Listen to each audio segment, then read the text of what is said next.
What do we do? Happy Friday, and welcome to another edition of XFeed. Every Monday through Friday, we go live and we talk about the crypto and NFT space because we're passionate about it, and that's that's pretty much it. We've been covering it for a while because we enjoy it. And I made a post last night regarding the situation around Futureverse. We'll go over that and a little bit more towards the end. But I've also done a little bit of research on something that's completely different than that. And I wanna paint the picture of something because I don't know. Once I realized this, I was like, this makes a little bit more sense. But we have to remember that we are in Q4 of October 2025. And is there maybe a little bit something more we should be maybe analyzing a little bit deeper? So thanks so much for joining on in. Any likes, shares, all that kind of stuff. I appreciate. So from Ben Burrows, says collectors spent more than $15.6 million on Panini blockchain in September to set a record for the second consecutive month. Total more than doubles the previous high of $7 million spent in August. Okay. So let's pause for a second and take this into account. September had more than 15.6 million for him, okay? Which was more than double the previous month. And living through the whole Top Shot shebang, to give a little bit of a perspective, the marketplace on NBA Top Shot had zero volume, zero traffic, like nothing in the early days. In the early days, they had like the pack drops, and there was maybe 200, 300, 400 people that were using it.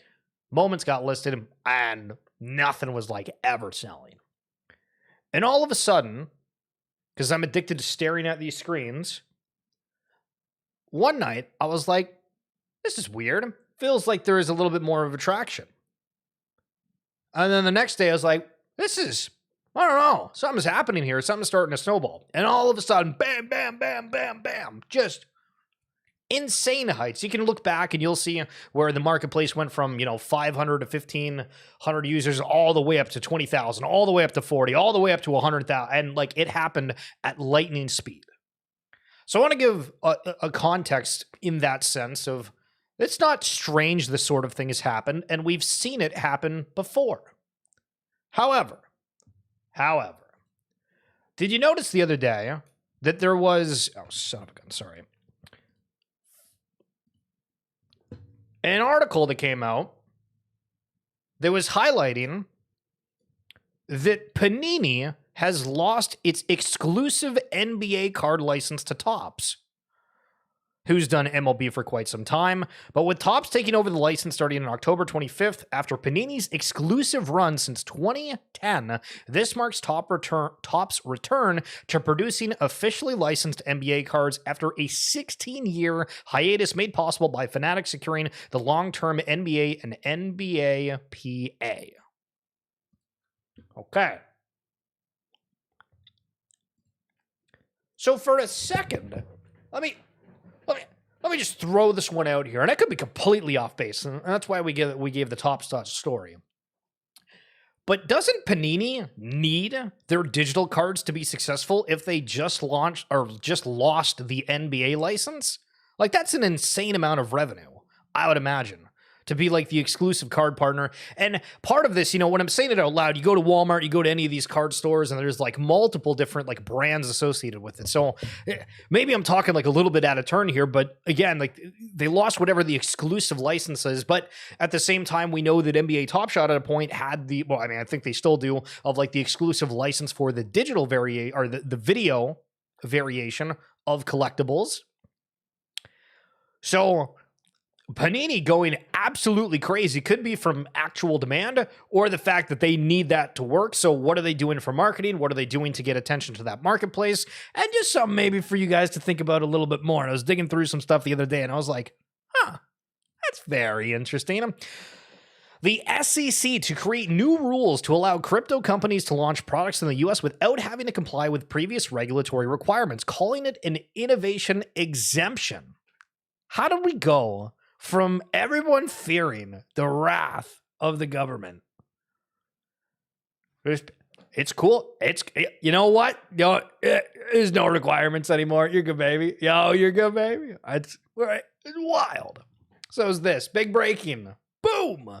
You can now send Bitcoin directly through iMessage using the Lightning Network. Fast, private, and seamless. I don't even know how the hell to like send somebody money on an iMessage to begin with. Like, that's a thing. I have never done that.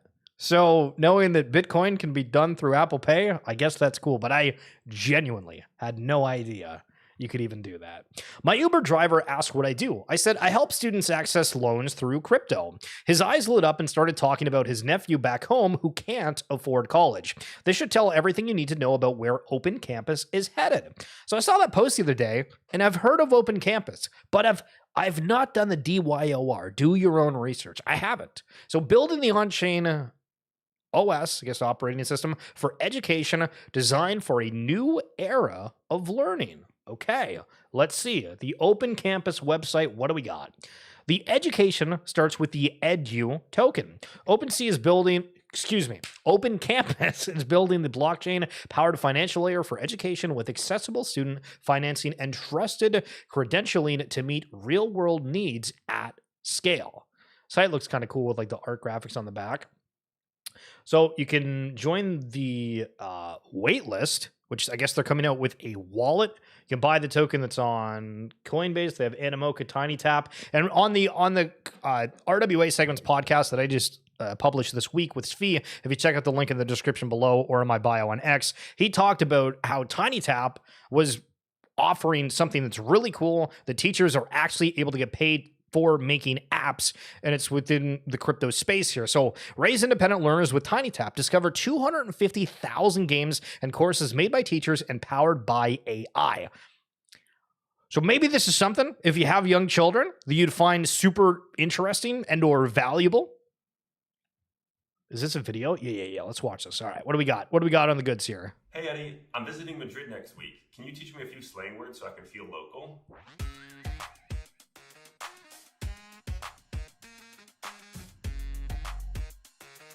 Here are some cool Spanish words for you.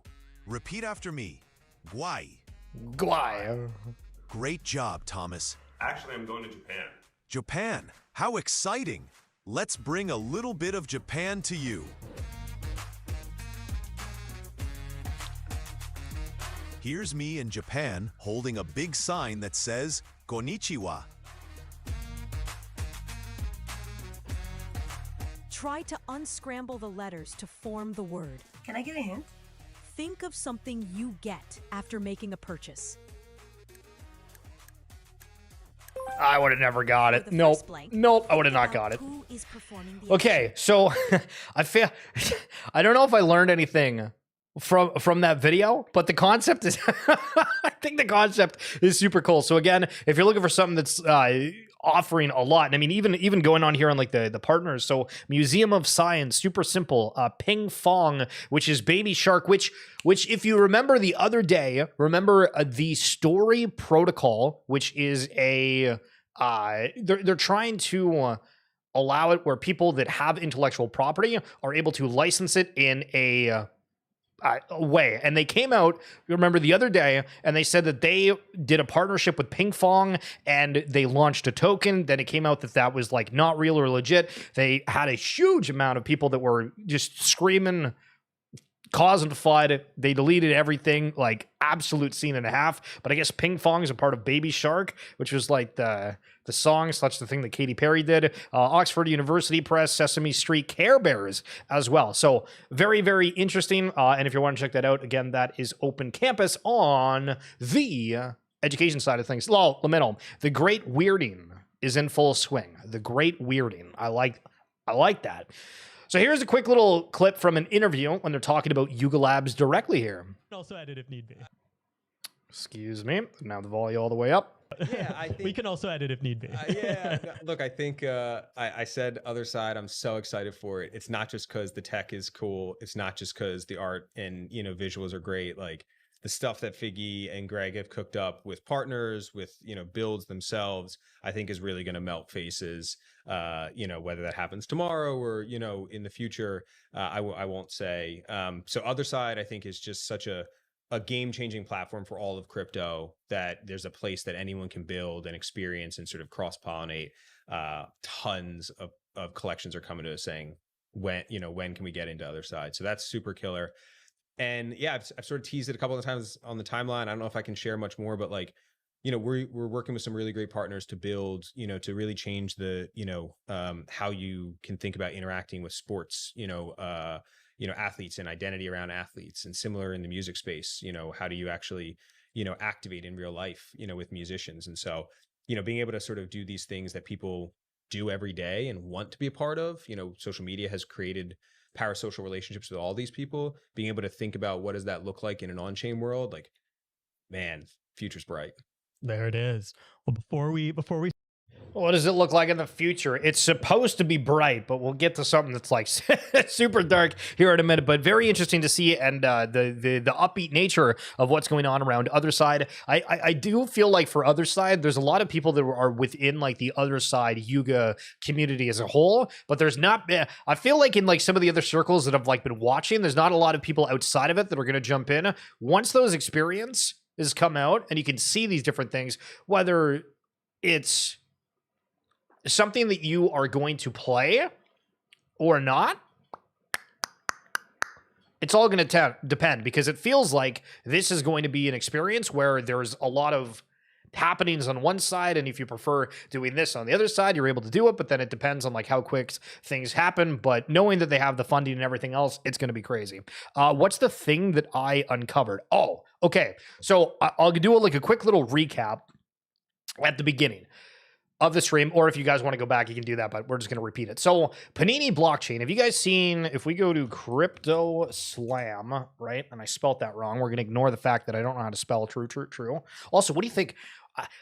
I realized on like a lot of my short videos that I've uploaded, like the X notifications, then like the search bar, it looked absolutely horrible. So that's why we have this thing behind me, but clearly it is causing problems on anything when I am not on X. So if you scroll through here, right, you will see on CryptoSlam that there is a breakdown of what the NFT sales volume is across different blockchains. So on Ethereum, it's down 50% today. It's down 50% today, with 3 million of it being washed. Holy mother of pearl, that's crazy. Mythos chain having a ton. Bitcoin, Solana, BNB chain, you go down, right? Great. So then you come down and you can see the Panini here has about 288,000, which again, super, super respectable. That's awesome to see that we're having different, movement across different chains. And I'm always somebody that's like, I feel like the future is going to be multi-chain. Holy crap, Blast is dead. My goodness, only $210 for that. There's also been reports that like CryptoSlam maybe doesn't have the most accurate thing ever, but it's what we got. So I'm down with it, and I've used it for a while. Yo, Gary Doge, what's going on? How are we doing? Hope you are well. Thank you so much for stopping by the stream. So Panini. What happened recently with Panini? Well, they lost the exclusive NBA card license to Topps. Topps hasn't been doing it since like 2010, and that deal happened. So I want you to imagine for a second that you're Panini and you've lost that NBA exclusive card right, but you've gotten a right to do something where it's digital collectibles. And then you're having record months back to back where it's, I think, $7 million in August and then $17 million in September. If I'm Panini and I just lost the exclusive license, man, if I got the funds, we're figuring out how to absolutely moon the platform, because we need people to pay attention, because this is potentially our big fish. So now, not to say that's exactly what's going on, but we saw a Caitlin Clark moment go for like $177,000 on Panini when was the last time you heard of an NBA Top Shot moment, which has been kind of like a solidified solidified collectible, I guess is like the right phrase. I have no idea how the hell to word that, but it's crazy to think about. Maybe, just maybe, some of those crazy sales were about getting attention because they need the blockchain aspect to work because they lost that license. So that was the thing that I uncovered and kind of put the pieces together. As we see CyberKong, something is happening in the lab. I still think the Q4 is going to be completely bonkers. I really do. We have OpenSea that's going to drop in like 2 months at some point. We have the MetaMask airdrop. We have all of these other things that are going on right now. And again, just like trying to participate in the space. You never know when something intriguing can happen, right? I mean, back in the day, like NBA Top Shot, I bought a pack. It was like a Vince Carter. The final shot from Vince Carter, there was like a Kawhi Leonard, Michael Porter Jr. I was like, $5. This is stupid. Then all of a sudden, everybody wanted to do NBA Top Shot. I like quit my job one day and we started streaming. Couple of years later, we're still here. And it's great. I mean, like it's really the land of opportunity, and that's why we cover this every single day. And CyberKongs, people within that ecosystem will kind of see it. Now, what's also happening, if you guys haven't noticed, is that we are having a massive speculative frenzy. So the likes of the NFT strategies are really just having everybody going out and saying, okay, well, if we just saw Squiggles on their first day, that Squiggles are at $20,000 a pop, have their Squiggle strategy launch, well, that strategy protocol bought up like 20 of the floor at $20,000 a piece. That's a lot. That's a lot. So what happens for these other collections?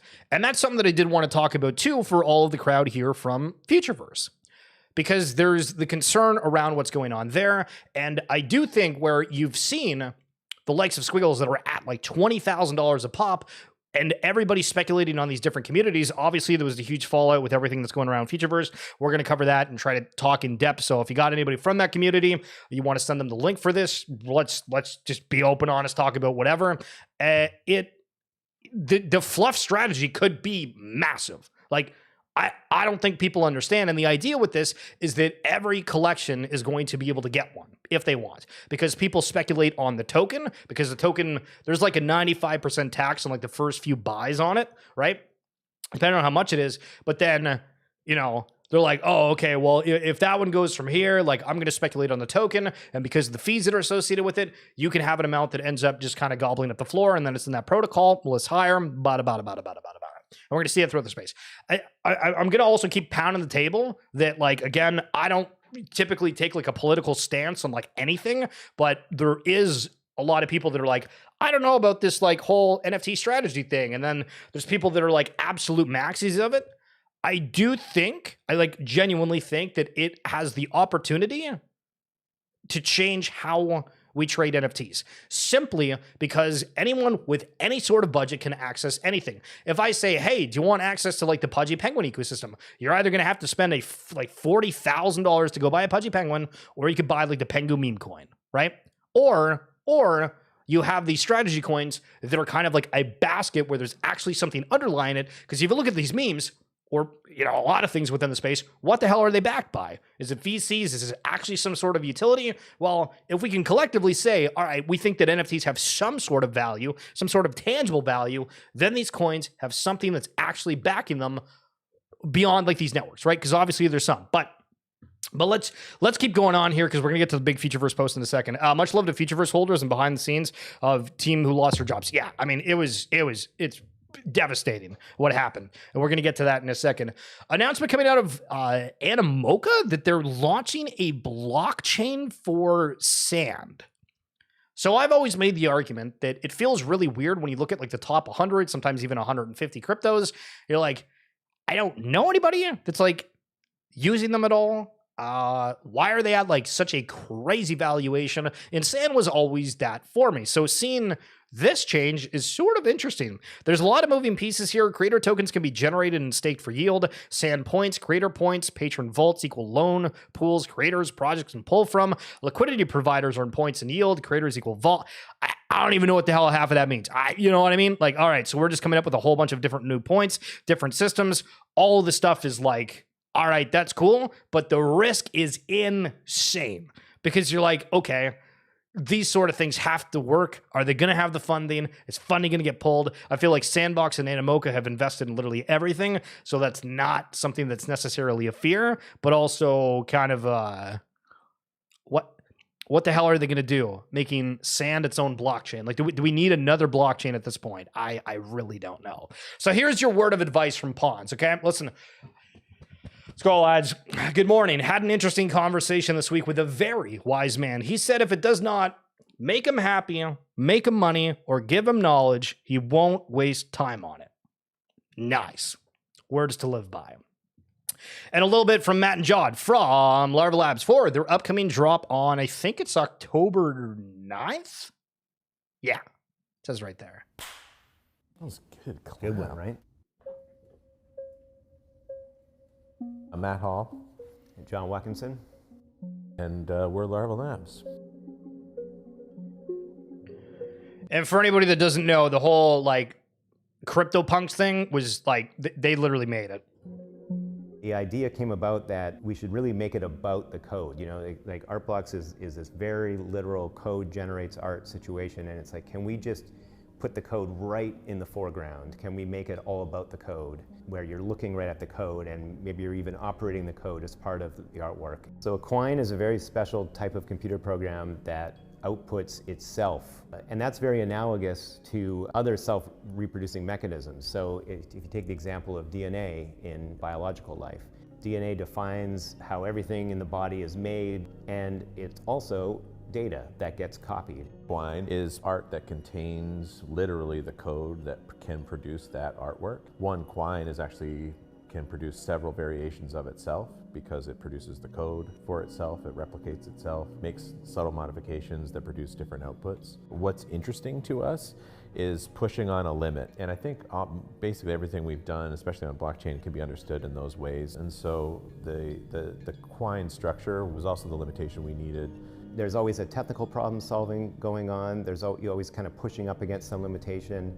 I think we like our projects to, rather than to tell the viewer something, we want to show and do something. I can't deal with like this background music. It feels like, all right, like I'm in like a meditation spa and like they're not speaking with inflection or anything. And it's just, I feel like I just want to go to sleep. Something that, or even allow the viewer to participate. And I think Quine fits into that tradition well, in that now this code is present in the artwork and you can create these additional generations of your artwork. So you end up participating in this idea rather than just sort of being told about it. So for this, apparently it's coming out on the 9th. It's going to start at an auction at like 0.25. I have no idea what to think in terms of like how high that goes. Yesterday when we saw the market pull back for some of like the altcoins and like NFTs, I was like, oh, I wonder if that is having such a profound impact. Because people are like, oh my God, I can get like Larva Labs at like not an unbelievably large amount of money sort of situation. But pay attention to that because I think it's going to have some interesting ramifications on the market, and we'll see. Okay. So here's the doozy. Here's the doozy. So we're going to talk about the Futureverse situation. I'm going to try to give as many perspectives, I guess, as I can. I'm going to read my post that I did last night. I didn't know if I was actually going to make one, but I was like, I feel like I need to say something because we've done a lot of content around it. We're also going to go over what Shen had to say. I would love to be like a little bit of a back and forth regarding this. I want to also note that like anything I say here is just like a personal thought. I have no idea what the hell to think. With this being said, and I just realized because I want to give proper context to this, I'm gonna I'm going to read some of the announcements from Futureverse, Aaron, and the Root Network, because I want to give like a full shebang on this. And for anyone that is needing kind of an update on like what the hell is going on, hopefully this will give you that insights. But it was, not the greatest. Not the greatest.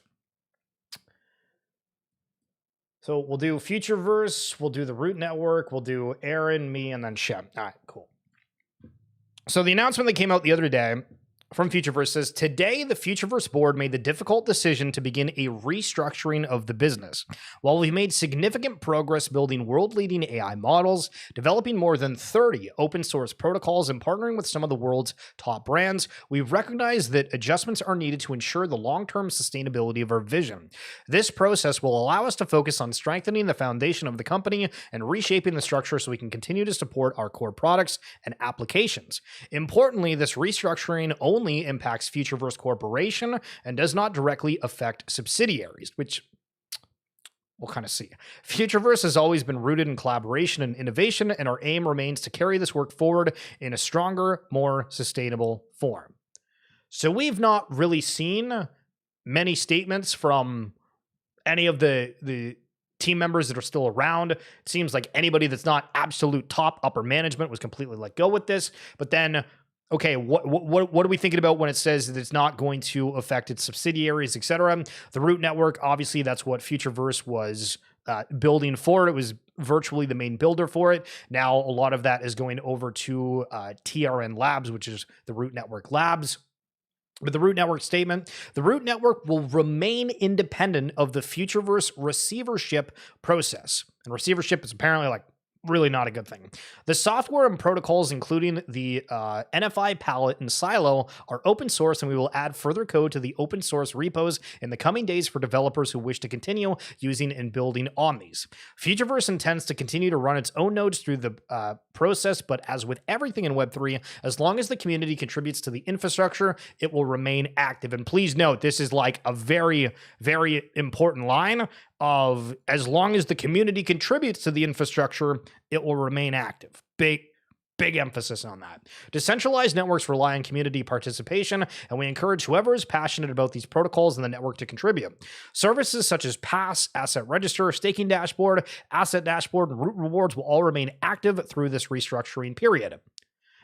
We will put decisions about the token pools under the administration of TRN Labs and continue to work to implement network governance, which is close to completion with the resources we have available. And we invite anyone who wants to help with that to contribute to the open source codebase testing and implementation. So we have two statements to reflect on initially. So Futureverse says, kind of nonchalantly, hey, we need to do a major restructuring. We're hoping to continue the vision. And I feel like the Futureverse post wasn't really like that bad. Like, obviously, when you look over this one, you're like, okay, so they're going into receivership. We have a lot of things circulating around on the web right now, and you don't really know what the hell to think because it happened literally overnight. Like, all of a sudden, boom, whole bunch of issues with it. So Aaron has made a statement regarding it, and I will read this. And then again, if anybody has thoughts, comments, whatever, I know that I'm kind of talking to myself through this, but we'll give thoughts as we go. So he says, firstly, and this is the CEO of Futureverse. Firstly, I know you have been frustrated that I have not been able to communicate with you in the last few weeks. We have been going through a large number of discussions and options to get clarity, and the situation has been evolving daily. The process we have been required me to keep the situation confidential, and also I did not want to be in the position of communicating without absolute certainty due to the range of outcomes on the table. It would have been difficult not to express either too much hope or too much dismay, or speak to the range of options without breaking that confidentiality.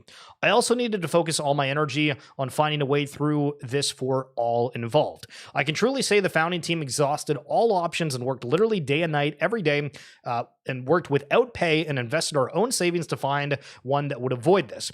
Futureverse took on an extremely ambitious plan to change the way content creation and distribution worked, pursuing multiple complex problems across multiple domains at the same time to build a seamless end-to-end experience that enabled users to onboard, create, and then play.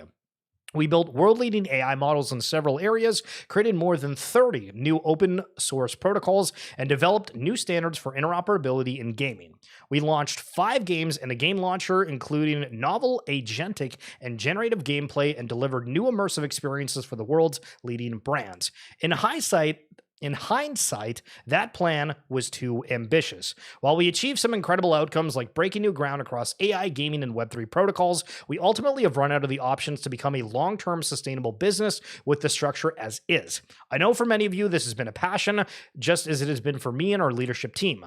Delays in partner launches, customer revenue, and historical liabilities carried through from the various companies we have rolled up, and all contributed to this outcome. Fundraising in a soft market for Web3 metaverse and gaming, where many market leaders have recently restructured or wound down, and a backdrop of high global uncertainty in the macro environment has been difficult, so we have been faced with an incredibly tough decision.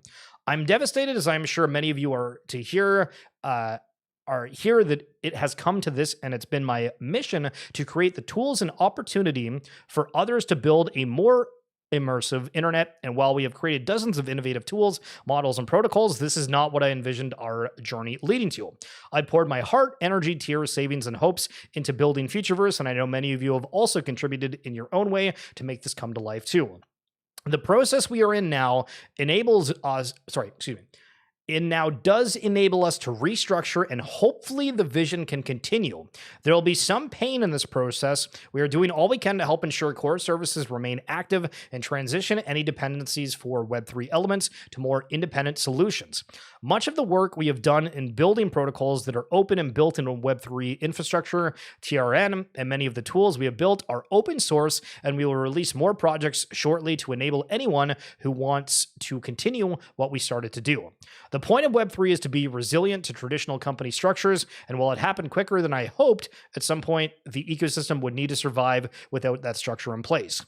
We are working with TRN Labs to transition more functions to their care during this process to minimize disruption and maximize resilience long-term, including any treasury management functions until governance is completed. Still going. There will be many of you who are angry or hurt, and I have no words that can possibly convey how sorry I am that we are here. All I can do is say I did everything possible to make this work.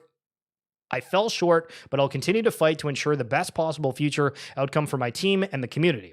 I know there'll be many questions for the immediate time. I'm limited in what I can say, and will be focusing my time on getting through this receivership process. When we get the receivers' plans finalized, we will be able to share more. For those of you who still want to drive this forward, TRN Labs and others will provide a way to engage and share your thoughts and plan on how community-driven elements of this can continue. The root network and its protocols are independent of this, and all of the software and protocols are open source. We will continue to run Phoebe nodes in this receivership process, but ultimately, the future of the network would always have been in the hands of the broader community, so we encourage others to continue to build on the network we started. We started Futureverse saying that, in quotes, we aren't building the future, you are. With our protocols now fully developed, interoperability standards open sourced, we now find ourselves at a point where that shared vision will be tested and hopefully strengthened. So Gary, why buy candy if funds were tight? Makes no sense. And that's I mean, there's really so much to go over, because reading this on first inception, it feels like, okay, this is really bad, but it's like, oh, things can continue, or like what's best for the team. And then you hear like everybody's gone with it. And then you look back at certain situations like buying Candy Digital, which how expensive was that? Obviously, they got involved with Cool Cats as well. What were all of these sort of things that led to a path where all of a sudden all the funding is literally just like gone overnight for this?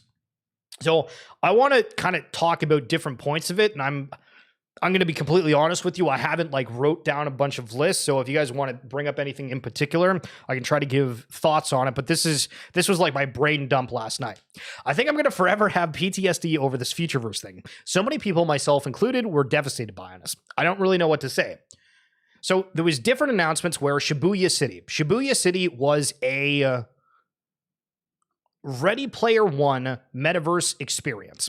And when I say that, it probably doesn't do it justice. So if you'll honor me and wait uno momento, I will see if I can find Shibuya City. Readyverse? Yeah. If I type that in, does it pop up here? No, it doesn't. It's a bunch of other stuff. Oh, here we go. I found it. Excuse me. So back on February 7th, which is earlier this year, it says all signals green, Shibuya is stepping into Readyverse. We partner with City Shibuya, which is like a massive city, and Futureverse to create Shibuya Reloaded, the first real city inside the Readyverse, launching in 2025. Learn more about this groundbreaking experience. And if you've seen Ready Player One, they have the what's the Parzival. The main character from Parzival. They have the other one. What the hell is the other girl's name? I forget it. But they have like all of this, and the visuals of this thing was crazy. All their videos were so good, and it looked like smack dab out of the middle of a movie. Like if you took Ready Player One and you were like, listen, I want to throw this in a video game, but I want it to look like a movie. Oh my God. It looked great. Right? And then we had the FC Barcelona partnership. So if I type in FC Barcelona, or I guess I just do Barca Pass, you can see, like, not even that long ago, right? June 19th, take your support for FC Barcelona beyond the pitch. Barca.pass is your free official digital wallet designed to unlock a fan experience that's immersive, collectible, and all about you. Step into the future of football powered by Futureverse. Okay, so that seems pretty big. We'll see if the site ends up loading. It's being a little bit slow. It's my computer. Score an official FC Barcelona wallet. Step into the future of fan experiences with Barca.pass, a new way to connect, collect, and engage with the club you love. And so official fan identity, you're going to get these cool new avatars that are associated with FC Barcelona. Again, think of, maybe you're not a big soccer fan or you don't even know who FC Barcelona is, right? But just think of your favorite sports team and imagine that there's collectibles in a digital way that works for that, and more places and stuff to do. And there we go. We have the AI, the racers. It's RAI for like AI, but it's like racers. You get the idea. But that was supposed to happen, right? And so I have no idea what is going to happen with these. We have all of these major partnerships. We have the Premier Fighter League. If you know what UFC is, if you know what WWE is, if you know what any of these kind of fighter, mixed martial arts, whatever it be, it's one of the big companies around that. And then, if you remember, a while back, Animoca Brands said that they were going to integrate Futureverse tech into 400 of their games and experiences a year ago. Okay? And Animoca Brands is like the be-all and the end-all. And so we're saying, okay, we have this AI, we have this data assets, we have stuff that's going to be utilized on the network. There's a lot that's going on. And then earlier, a couple months ago, the Story Protocol. Remember the big chain, hey, we're going to do all of this intellectual property and people are going to be able to get compensated or offer their IP, whatever it may be. And we're having to deal with Futureverse. And Story Protocol's a pretty big deal. And the list goes on for that. The list goes on. And my take for these experiences was that it sort of felt that like every launch was done purely as a proof of concept, but then not marketed. And this, when I'm explaining these things, it's going to be a little bit tough because for anybody that's in the Futureverse ecosystem, you'll understand what I'm saying. And for anyone outside of it, I apologize. I don't have all the graphics, but I'll just try to walk it through it. So as an example, there was a boxing game that I think the mint was like 0.11, something that was like fairly high, and you got these boxers, but then you also had a different collectible that came with it that was these boxer bags, and if you open the bags, it gave you a whole bunch of different wearables. Now, the wearables look cool. Again, everything that they did, including like other NFTs they launched, look friggin' sweet. Like I really thought for like the Buzzies, which were like these little bees that were like up moving around, like the art style for this was phenomenal. But for that boxing game, the idea was that you have a brain. So you have like this NFT of a brain. You put it and pair it with a body of an avatar, and then you put it in the ring against somebody else. And these matches just went on forever. And it like as soon as it launched, there was very little uptick. Within the community, there was people that were trying to get others to play, and it just like really never stuck. I don't know if they even did any significant updates for it, but it was like, all right, so we signed a partnership with Muhammad Ali, and then we're launching a game, and then like because there's not like an uptick with it, like kind of at all, it's just, all right, we're going to like leave that one to the side. It's all good. And then there's AI League, which was a mobile game that gave you 4 different like little characters. And those characters were playing in like a game, and you could fast forward, and it was all AI generated, but you know, it did give you like a not a hit of like adrenaline. I don't know what like the word is for it, but you know, satisfaction sort of thing when you're like, oh my God, look, the character that I designed with the outfit and everything, it scored on that other team. And it was like, all right, like this could kind of work, but you need to have other people that are interested in it. And looking at the leaderboard, it was like the same 20 to 50 people on it. And I want to be like, you know, not that bad about it, because I want to say that it went up to like 200 or 300, but there wasn't really that much of an interest within the game, it felt like. And there was a few people within the community, and you could recognize other names, but it didn't feel like this was like this massive phenomenon at the time of the World Cup, because it was like an officially licensed FIFA product. Now, with that game, there was a bunch of video, an upload, excuse me, I'm trying to collect my thoughts here, an upload on YouTube where the team was on like a Discord call, and they talked about what was happening for the upcoming brain launches, for how many people were going to use them. And there was like a lot of hyperbolic talk. And, you know, I mean, I've done that before. I think everybody's, you know, maybe oversold something a little bit.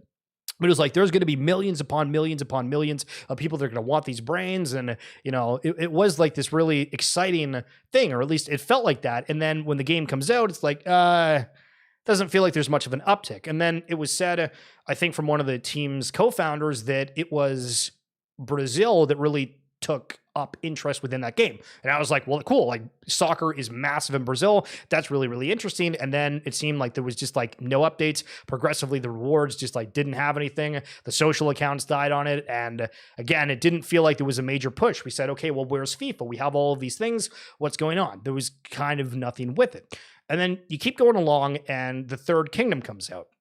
Now, what was super weird about what happened within the Fluff World ecosystem, and I'm going to use a couple of comparisons here, is that if you know Bored Ape Yacht Club, the way that they distributed their ape coin, which is for Ape Chain, was that you got basically like half of it up front, and then you had to stake an amount of that token to be able to continue to earn like yield off of that. And it was going to be like a 3-year time frame to be able to earn all of those tokens. For Pudgy Penguins, when they did the Pengu token, it was just a flat, here you go. And originally for Fluff World, and you guys might need to correct me on this, but I think that it was, we are going to do like half up front and then the rest later, somewhat similar to what Bored Ape Yacht Club was. And again, please correct me if I'm wrong on that. I'm trying to think clearly here. And then it was changed to, we're going to have like a kind of unspecified amount of time where we are going to slow drip the root token out. And so that was like a huge thing that kind of affected the ecosystem, because people were like, whoa, hold on, what are we changing the tokenomics for? Obviously, you want things to do well, but that was sort of a doozy, right? That was sort of a doozy. And, you know, progressing now and seeing kind of where things are, it's like, man, like maybe it would have been the good thing to do what like Pudgy Penguins did and just like put all the coins on the market, because like for the root network token price, like it has legitimately been down only. And so just put it all out there. It does whatever. And then you go from there. The slow drip thing, it didn't really work, which was tough. But part of that token change was having this root rewards and doing these quests, which I remember last night. I was like, oh yeah, I forgot that we did quests where it was like, do a swap on one of these exchanges, and you got like certain tiers, move something from your wallet. There was just all these kind of different things that were smaller. And most of it was like you could do it, right? Like it wasn't cost prohibitive for the most part. And if you had any of the collectibles, you could do that. But your score, they had this future score that was associated with all of the NFTs that you ended up having. And a lot of the NFTs kind of just ended up sort of becoming worthless, because for the AI game, which those AFA All-Stars were supposed to be used, were never actually used in that game. And it was said, okay, eventually these are going to be used. And it looked like, for that FC Barcelona experience, that was going to be the case. And obviously we'll kind of see what ends up happening with that. And so I think that they wanted to come up with some way to actually provide value for these underlying NFTs, because essentially apart from feature score, they didn't really do anything. And that's where I've started all of a sudden being like, okay, what's looking at like the cultural relevance? Do we really need all of these utility things? Because it causes more problems than it ends up solving.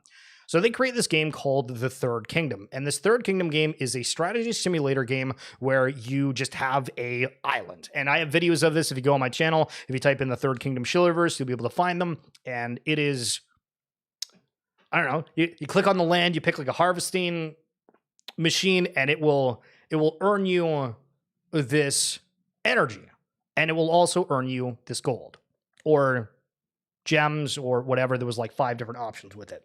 And the point with that is that from playing this game, you were able to eventually use your characters to use the energy that you used within this game to be able to get out root token through this totem on like this island. And so it was like a very slow process of having to grind through this game. It got like a lot more automated over time, but there was a point where people were waking up literally every 2 hours trying to make the most of this. And there was a Prism sale with this, and then they also gave an airdrop of land to a ton of different people and other communities. Now, what was weird about the aspect of giving it to other communities was that Doodles, Pudgy Penguins, Deadfellas, each of them kind of had a different requirement because it wasn't every single collection that got it. It was like maybe a couple thousand of each of them. But if you did not purchase one of the prisms, which allowed you to get these energies, because that was one of the most recent mints that they did, even though that was like, what, like a year and a half, 2 years ago, all the other communities pretty much just dumped the land because they're like, well, I can't do anything with this. There's no way for me to be able to play for free. Obviously, you're getting these root tokens from it, but that's part of like where the tokenomics changed massively, where before we've had kind of these drops and stuff where it doesn't require you to work, this required you to do so. Now, with saying all that, it sounds somewhat negative, but I do kind of have to mention that we were in an insane administration lock, I guess. Operation Choke Point 2.0 in the United States. Again, if you remember Stoner Cats, which was Ashton Kutcher and Mila Kunis, they delivered an entire show that's actually really cool and available on YouTube, but they got fined by the SEC, and everybody was really, really scared about how to deliver tokens. And we saw that with ApeCoin, where there was a point, I think all of that has dropped, but there was a point where Yuga Labs was getting investigated by the SEC, and this was, again, all around all of these token launches. CyberKongs had the same situation where they had the banana token. The SEC obviously has dropped pretty much everything since then, and I don't want to, make it look worse than it is, because I think that there is a genuine view of, hey, you know what, we need to get these tokens out, but like if this is something that we could get fined for, or there's some sort of situation around how the distribution of this is, well, if we're having people work for it, well, you know what, like that's you're not just giving away something for free. But the Third Kingdom game, we went through all of these different seasons. And when I mean all of these different seasons, I mean just 2. But it was always kind of positioned of, this next season, we're going to open it up and there's going to be more people that are going to join. And the game was just never designed to be new user friendly without kind of being completely redone of what the rewards were, because you needed a piece of land, you needed a prism to actually do anything, or otherwise you're kind of just like looking at the screen that doesn't do anything. It's just like these slow rotations, right? So these games that were coming out, again, we're like, all right, these are like proof of concept, maybe a token distribution model, and there's just like a lot of things that like felt like they just weren't really hitting.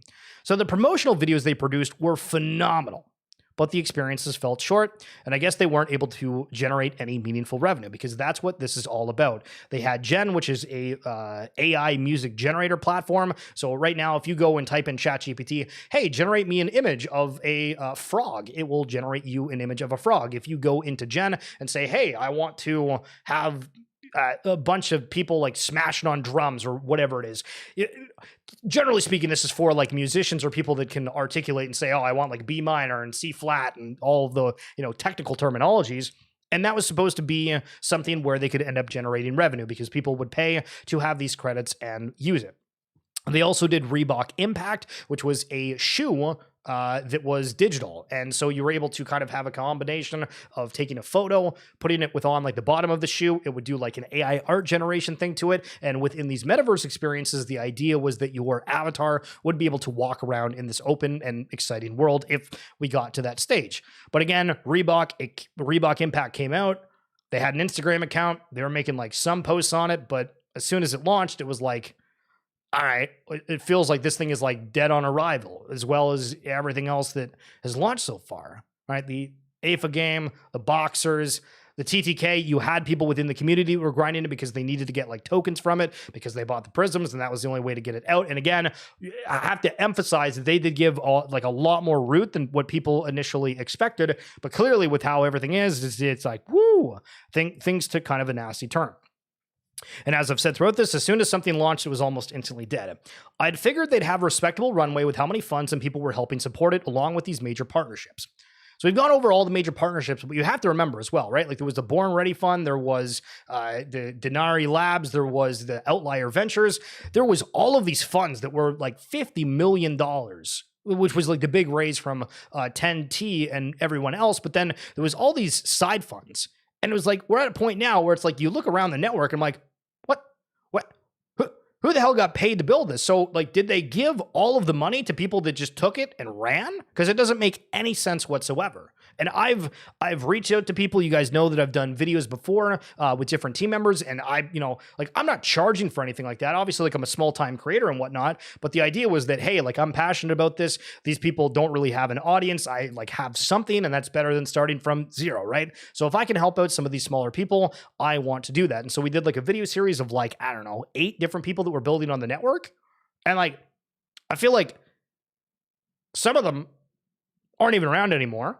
And then all the other people that have reached out, because I really wanted to do like an entire series covering it. But the other teams that I reached out to that said, oh, we're going to launch it this time, or we're going to do something later, I don't know where any of them are, except for Shen. And we're going to get to Shen's comment here in a second. But if Shen wasn't around, the Root Network basically wouldn't have a marketplace. And it was found out that, Shen applied for a bunch of these grants, scholarships, whatever the network and these people were offering across the board, but he got like a very tiny amount. And he's like the only builder that feels like got any sort of funding that's on the network that is not like getting properly compensated. So where the hell did all of the extra investments go to? Like, and maybe it was just the case that everybody that got money was a scammer, right? Like we've seen crazy things within Web3. Do we say, all right, that's part of due diligence? Do we say, okay, these teams are still going to launch something, but it takes a while because you have an idea and then you get funding and then you need to go through it. And we've seen in Web3 where stuff takes 2 to 3 years plus, and it just goes on and on and on and on. It's just very weird. So it's a really tough pill to swallow. I'm thankful for all the connections they've made with so many of you. And my big fear with all of this is that there's going to be a lot of people that completely leave the Web3 space because of it. And like that's devastating. I've seen people make all sorts of comments about it. And we don't really know what the future is. I mean, maybe somehow a little bit down the line, it's going to be rainbows and butterflies. And I know that I'm positioning this in somewhat of like a negative light, but I want to try to, I guess, like, I'm trying to like genuinely react to stuff because I don't know if everybody's seen Shen's post from last night. So we'll get that into a second. But yeah, I'm just yapping. Ridiculous turn of events. Before I continue to Shen's part, I need to take a break for a second. Oh my goodness. You guys talk, your chat will pop up on the screen. So let me hear it. What do we got? Yo, Bildo, thank you for saying it's Artemis. I don't know why the hell I forgot about it. Digi, 1,000% out of all the fundamental investments in crypto that's had it all for most people. Totally agree. And I think when I've been like a market cap maxi of looking across and saying, all right, well, when you look at this network or these top 100 ones or, not even top 100, right? You're talking like 500. It's like, why the hell is that valuation? We have all these partnerships. We have these things. We have a team of 200 plus, and we can't get any traction at all. And like, I'm the biggest person like that's talking about it, right? I don't mean that like a bad way, but it's like legitimately, like I am a very small time creator, and it's weird that like I feel like I'm one of the only people that are out there that's talking about this. When we said, hey, we're not stupid, we're not idiots, we have all these things lined up, we got bazookas, we got, you're gonna get hit with a baseball bat with all the partnerships and whatnot, and it's like, how many things just like completely fell through? The most red flags for me was TTK. That game was all flash, no substance. Well, that's where it comes in, where it seems like Walker World developed the game. Futureverse took that and just kind of injected the root rewards to it. Because again, you're right, the strategy simulation game wasn't that crazy. Is this a therapy group? Yes. Absolutely. Yo, Gio, what's up? Sup, Schiller. Candy Digital, DC Comics was also acquired by Futureverse.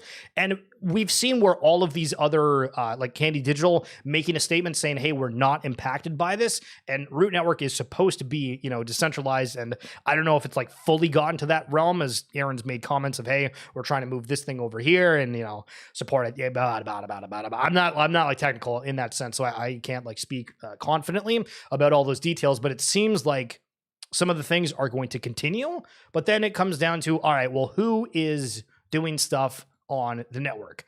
And that's where it comes down to, all right, we know,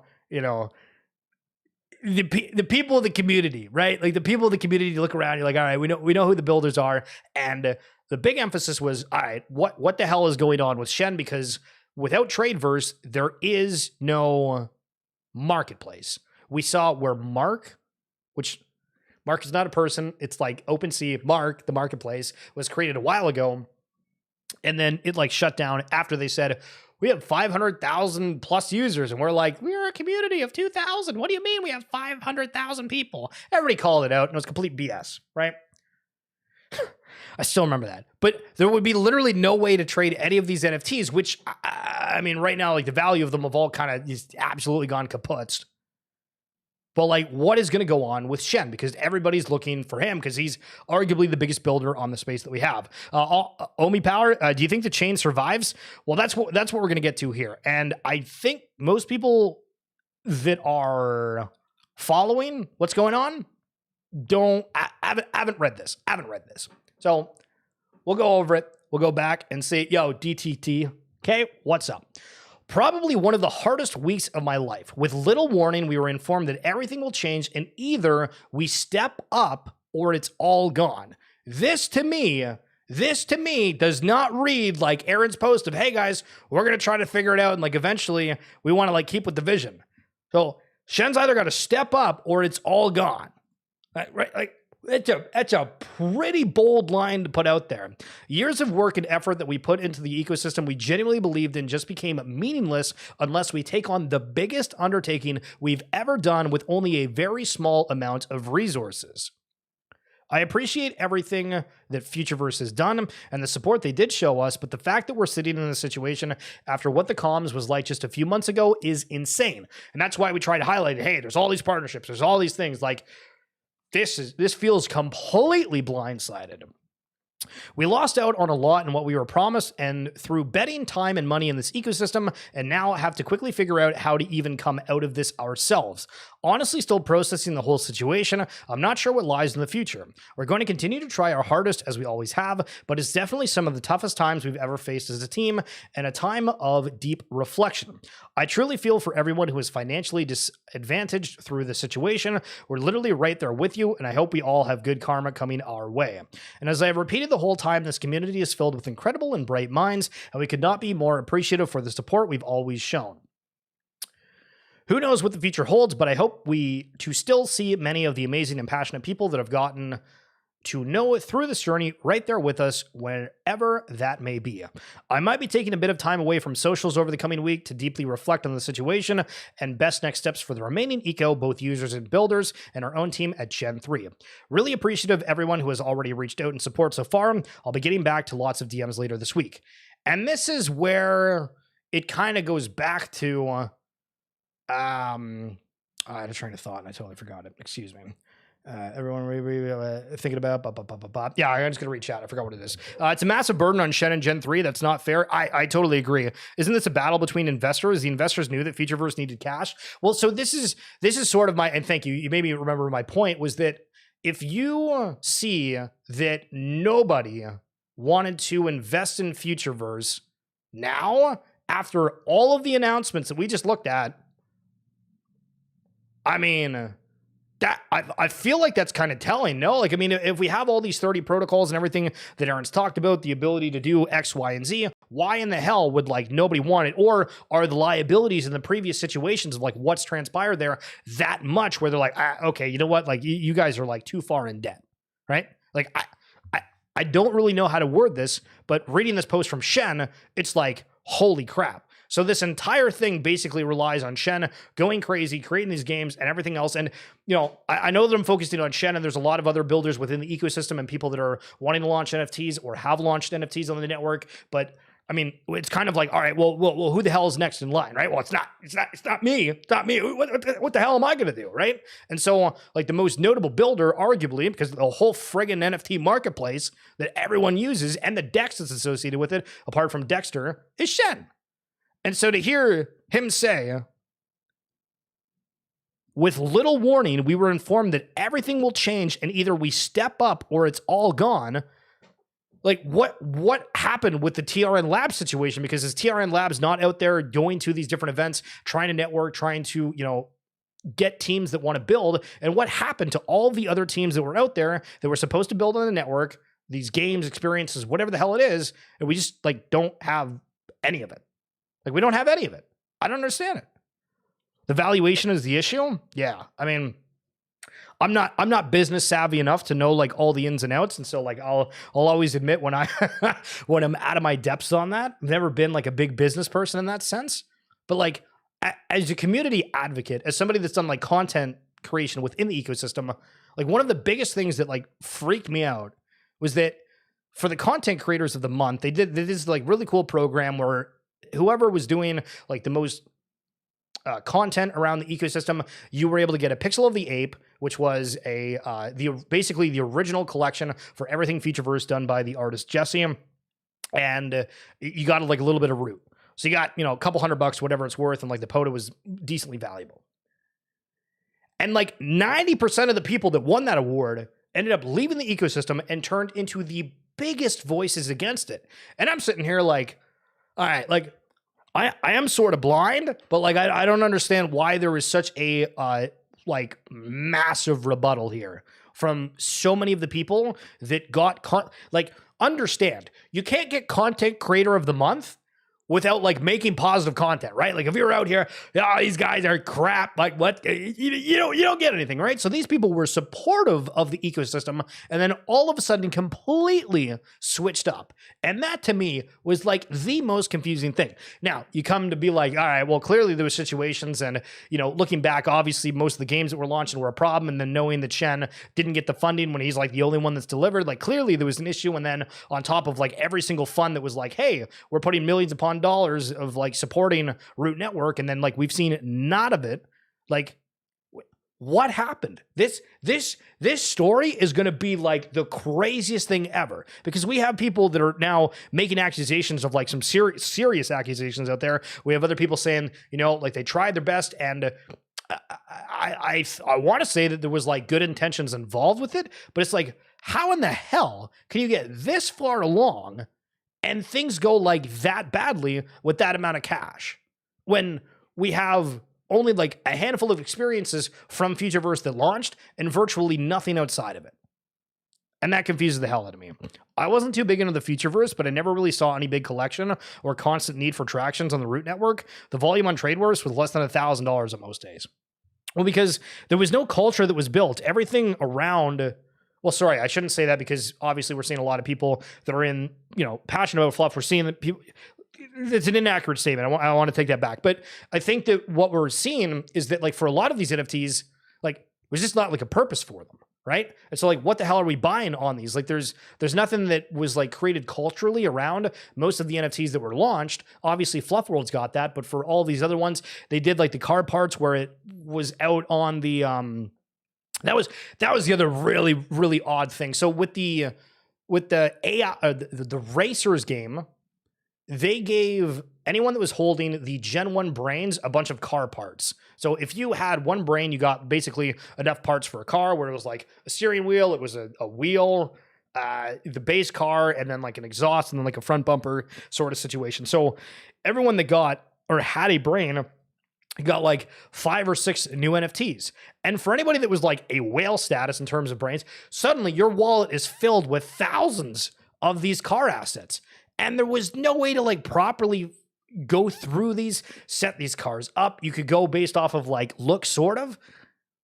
But it's what are all these extra things for? And so again, that I don't think that's anything on Shen with doing the network, but it's the stuff that came on there just like was not desired. And was that because the community wasn't big enough? Was that because the culture wasn't made? Was that, I don't even know how to answer it. You know what I mean? Yo, Kickable, what's up? Send a love. Hell yeah, brother. Good to see you.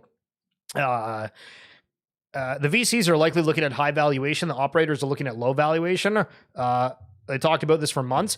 I mean, well, so this is the thing, is like, what transpired? Like, if we were going to go and try to see what different interviews there are, and remember, like, if you go to my page right now and you type in like Ben Jordan, Schiller, you just type in like Silo Network sort of deal, we had one of the best interviews I think that exists of talking with somebody from Futureverse, where Ben Jordan talked about all of their like theses around things, what they've been working on, what's coming down the track, what, you know, they had like this entire roadmap that was laid out. And I was like, man, like this is pretty impressive. Maybe it's not gotten traction right now, but with all of these partnerships, with the supposed, you know, several multi-million-dollar funds that are supporting the ecosystem, like what, like, huh? How did we get here? How did we get here? Has there been any comms from Ernest Klein or Dan Farah shifting the Ready Player One IP to another ecosystem since the Futureverse team failed them? Well, so here's the question, is like, do they still do something on Root Network because it's easy? Do they just scrap the entire idea as a whole? I was talking with somebody this morning, and it's on an upcoming episode for the podcast. It's in the link in the description below in my bio on X, the RWA segments. And there was a line that, because I traditionally within like the podcast, I don't do like a what's the right phrase? A meet and greet. We kind of just like, hey, let's chat for a few minutes before we record, and then we get into it. But today I was like, hey, I have like a couple of pre-recorded ones, so maybe today we just kind of have a jam out session, and we'll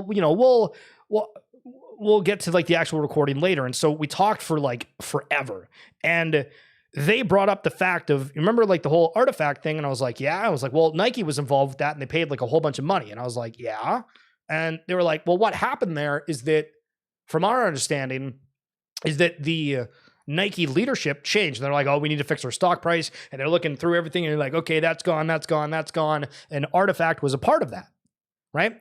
So did something like that happen on the board or elsewhere where they were like, hey, we need to change this, that, and the other thing. And so for, you know, the Ready Player One IP, that's essentially what they're going through here, right? Are they going to, and I know that was like kind of two trains of thoughts of that could have happened within the Futureverse board, but for the people that are working on Rediverse and everything else, like it's, I don't know. And so I am kind of yapping at this point. So if you guys have thoughts, I'd be happy to read them and bounce everything off. Subshiller, yo, Stokes, how we doing? Red card for the Silo word you dropped there. Yo, listen, we got her there. True.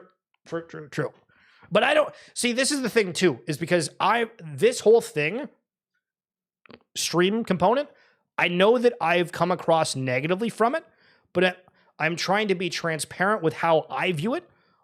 Obviously, you guys are going to have your own perspectives on how it's transpired, whether you agree with certain thoughts I've had. But I mean, there is a world where, you know, Shen steps up and things are fine within the Root Network, and Fluff World, they really rally around it. And then the Fluff strategy token launches and it does well, and people are, you know, kind of happy around things. And eventually it works out, right? There's absolutely a world where things work out. But from everything we've seen, it's like, wow, there's a lot here. Yo, Tybo, how we doing? Beyond the team's incompetence, I really do agree with their vision, but obviously executing is another. Yeah, like the amount of spreading they did it for things where they just like never found product market fit for like anything they did, to continue to have like, hey, we're gonna go do this adventure, hey, we're gonna go do this thing. It's like, all right, like at one point, are we just gonna say, hey, we're gonna do something that's cool? Like just nail down one thing, because clearly we are just fucking burning. We're burning through the capital. It's crazy. Holy. This is basic investment banking out stuff. Yeah. Yo, Matt Bart, let's see Discord, permission to read it. Do you actually want me to read that, Matt? No, that's crazy. I can if you want me to. It all comes back to valuation. Yo, Roar, hey. You think DC NFTs are screwed? Honda game. So one thing that I do want to like emphasize here, because I know that I've been, again, trying to be clear. I understand that I'm being negative about this. I understand. But for people that are in those other communities like DC, whatever, I think you're going to be fine. because clearly this is something different. We've seen announcements from those different teams saying, hey, we aren't affected by this. I don't see why they would lie about this. Maybe they end up changing networks. Maybe it stays there. Maybe this offers decentralization of aspects. Maybe there's parts of interoperability. Maybe, again, this gets picked up. We don't know what it's going to look like behind the scenes. And hell, maybe we see somebody that comes through and says, you know what, like, let's scoop up everything that's here, see what we can do, right? Like that's absolutely something. Arenas are just JPEGs. I'm salty. Okay, let me jump back. Okay, so this is okay. We're going down the deep end here. Let me in a momento, please.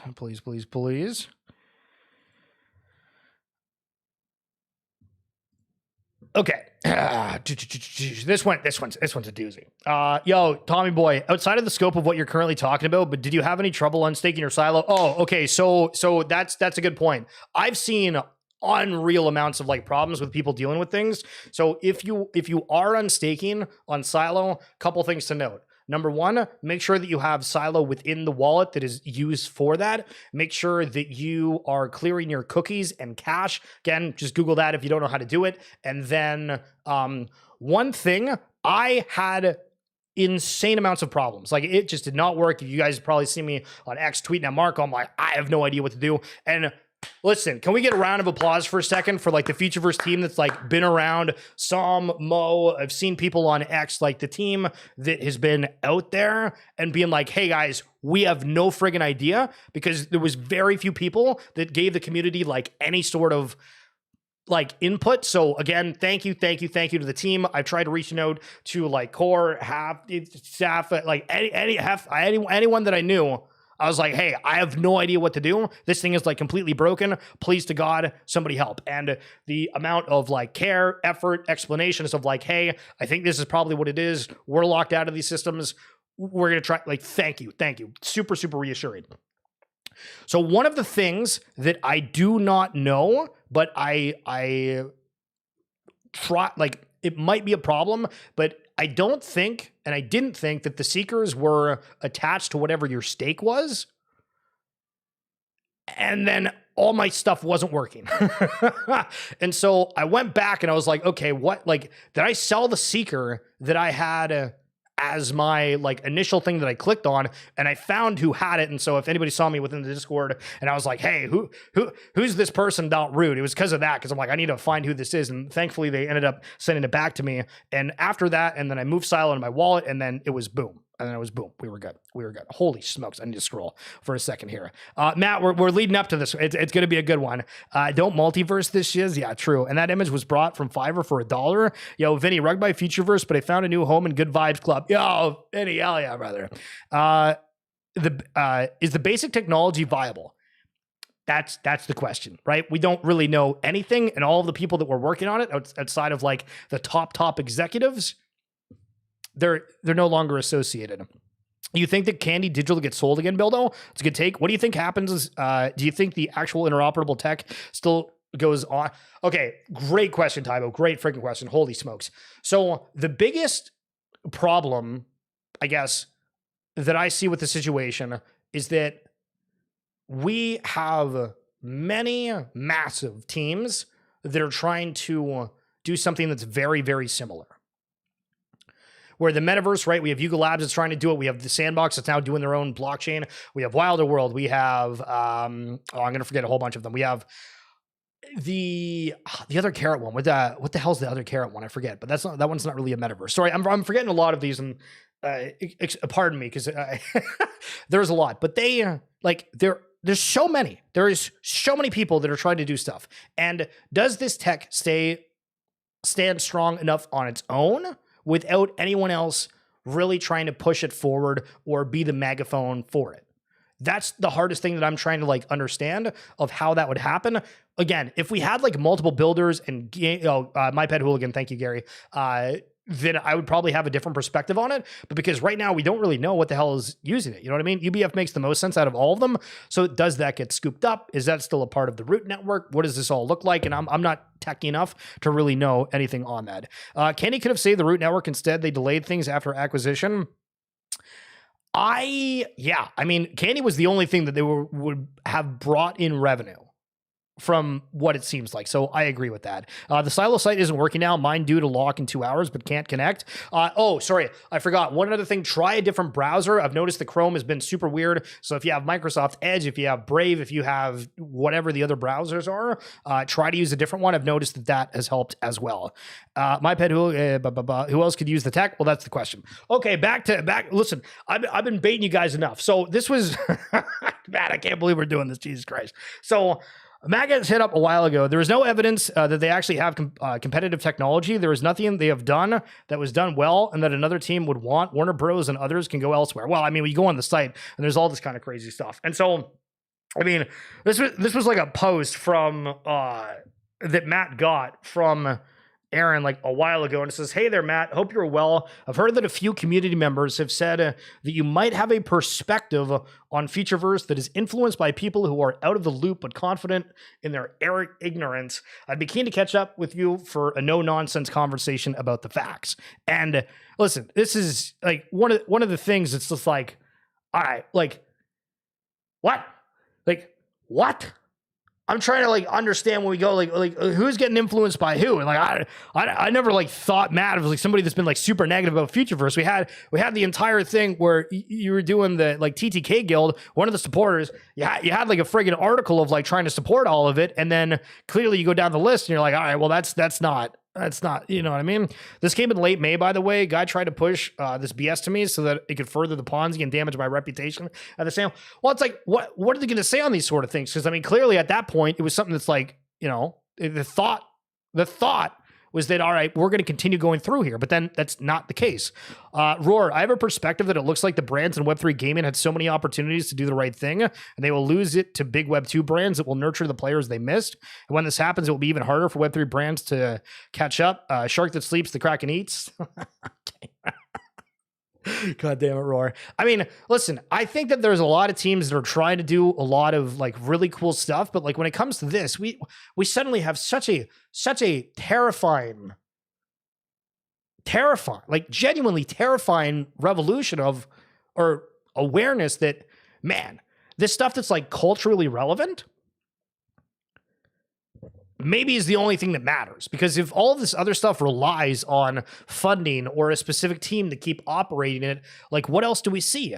And I remember at the times when like Pirate Nation shut down, or the Dead Drop, what the hell was it called? Midnight Society for the Dr. Disrespect game, when they announced, hey, we shut down, you know, that people had, you know, a decent amount of funds within there, and clearly we need to kind of relax on the speculation within the Web3 space overall because of these sort of things.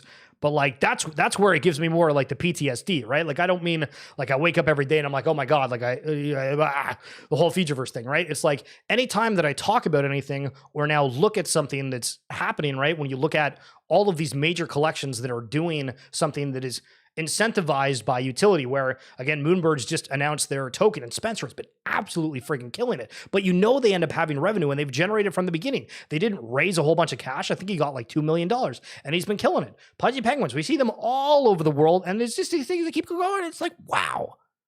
There's like some cool stuff. And you know, Bored Ape Yacht Club, right? The big bet around Bored Ape for a very long time was the fact of, hey, we know that Yuga has a massive, massive treasury. Massive treasury. And so it all comes down to funding. So it's either you have funding and you eventually get it to work, or you don't, and everything potentially like goes to bust overnight, or you have something that's like culturally relevant. And how long does it stay culturally relevant? So I feel like there's just like a bajillion points of it. But that's it for this episode of XFeed. What an experience. I don't know what to say, right? And I mean, we look around and, you know, the Futureverse just did that partnership with Think, where like the AI arm's still there. We'll see what happens elsewhere. I don't even know. Did Aaron spend the money? No. Jesus Christ. I don't think so. But Snazzy, Tybo, Matty B, Roar, Gary Doge, D, TTK, Stokes, Mr. Bildo Verde, Tommy Boy, Vinny, Cosman, Wow, there's so many people here. Honda. We keep going. Who else was here? Yo, Captain Optimistic, which we keep thinking that your name is Captain Ozempic. That was like a big joke if you don't know behind the scenes. There was a couple of us who were like, we think that's his name. And then we realized that it's not. A Kicking Bull. Appreciate you coming through. Omi Power and Gary Doge. Thank you. Well, I do hope we get a decentralized version of Roblox and someone takes over the vision. I agree. Decentralized becomes centralized as one of the company has to run the server for the asset register. 100%. Ripple and Animoca have cash to fund. Well, DDK, I agree. Like that was kind of the thought, but it sounds like they tried exhausting all resources and they couldn't. Is it different where now that they're in receivership, people will be more, more open to spending? People need a digital world framework built on decentralized Bitcoin Foundation and is exploring for consideration. What in the heck is that? Hell yeah. Yo, Deadpool Diva, Icy Amphibian, you guys are all legends. Enjoy the rest of your day. Have a good weekend. We'll be back Monday. And listen to the RWA SegMints podcast down in the link in the description below if you've enjoyed this. We talk like a lot more serious within that. But anyway, goodbye forever. Well, till Monday. Bye. That's the wrong screen. Son of a gun.